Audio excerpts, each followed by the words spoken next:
Hello everyone, কেমন আছেন সবাই? আশা করি সকলে অনেক ভালো আছেন। তো চলে আসলাম আরও একটি নিউ রেসিপি নিয়ে। তো আজকে আমি তৈরি করে দেখাবো কম দুধ দিয়ে কীভাবে আপনারা খুব সহজে পায়েস তৈরি করে ফেলতে পারবেন 10 মিনিটে।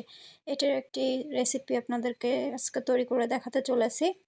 তো কথা না বাড়িয়ে শুরু করা যাক। এর জন্য নিয়ে নিয়েছি পোলাও চাল, আগে থেকে ভিজিয়ে রেখেছিলাম ধুয়ে। তো আমি কড়াইতে দিয়ে দিলাম পোলাও চাল, এর মধ্যে দিয়ে দেবো পরিমাণ মতন পানি সেদ্ধ হওয়ার জন্য।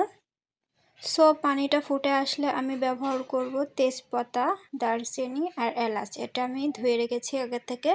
সম্পূর্ণ এভাবে দিয়ে দিচ্ছি, 2 পিস করে নিয়েছি। এরপর ভালো মতো নাড়াচাড়া করে নিচ্ছি। হঠাৎ করে যদি আপনার বাসায় মেহমান আসে, তো আপনারা এই প্রসেসিংয়ে রান্না করে দিতে পারবেন হাফ লিটার দুধ দিয়ে। তা পেট ভর্তি নাস্তা হয়ে যাবে বিকালের। তো আমি দেখুন পায়েসটার জন্য আগে থেকে চালটা ফুটিয়ে নিলাম, তারপরে দিয়ে দিচ্ছি হাফ লিটার পরিমাণে গরুর দুধ ইউজ করলাম। দেন ভালো মতন মিশিয়ে দিতে হবে। এটা একভাবে নাড়াচাড়া করতে হয়, না হলে লেগে যাওয়ার সম্ভাবনা থাকে। ফুটে আসার পরে দিয়ে দিচ্ছি পরিমাণ মতন লবণ, অল্প পরিমাণে ইউজ করতে হয়। এরপরে দিয়ে দেবো পরিমাণ মতন চিনি, যতটুকু মিষ্টি খাবেন ওই পরিমাণে দিয়ে নেবেন।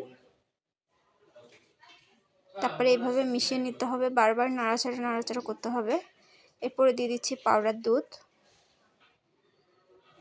দিয়ে এভাবে মিশিয়ে নিতে পারেন বা আগের থেকে আপনারা মিশিয়ে রাখতে পারেন, যে যেমন করে নেবেন সুবিধা অর্থে ওইভাবে মিশিয়ে নেবেন।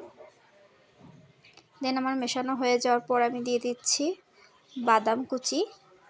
আমি এটা ইউজ করেছি পেস্তা বাদাম, আর দিয়ে দিচ্ছি কিশমিশ। যে কোনো বাদাম দিয়ে আপনারা করতে পারেন, কোনো সমস্যা নাই। ফ্লেভারের জন্য ইউজ করতে হয় এগুলা। দেন আমার পায়েসটি রেডি হয়ে গেছে। এখন আমি পরিবেশন করে নিব। তো আশা করি আমার সকল ভিডিওগুলো আপনাদের দেখতে দেখতে ভালো লাগা ভালোবাসা হয়ে যাবে।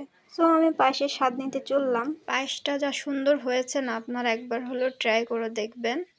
যে কম দুধ দিয়ে আপনারা তৈরি করেছেন না, কেউ বুঝতেই পারবে না, এমন একটি রেসিপি আপনাদের সাথে শেয়ার করলাম।